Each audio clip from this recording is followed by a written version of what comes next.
ਸਤਿ ਸ਼੍ਰੀ ਅਕਾਲ, अस्सलाम वालेकुम। प्रभात।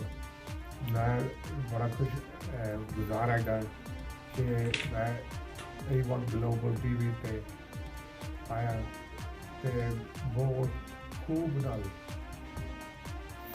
विचार किए ने कि मैं सारे को कहना कि तुसी भी जरूर देखो तो तुहाडा दिमाग फ्रेश हो जाएगा। तो जो तुसी नहीं देखोगे तो फिर नहीं होएगा। तो बहुत अच्छा चैनल है तो मैं दिलों कहना तो जिन्हों सत्कार किया ने इतने ग्लोबल A1 ग्लोबल पे मैं कुछ नहीं कह सकता। मैं सिर्फ मेरा दिमाग मेरा बहुत खुश है तो थोड़ा भी होगा तो जरूर देखोगे तो मज़ा ही मज़ा तो इलम नीम याफर बन गई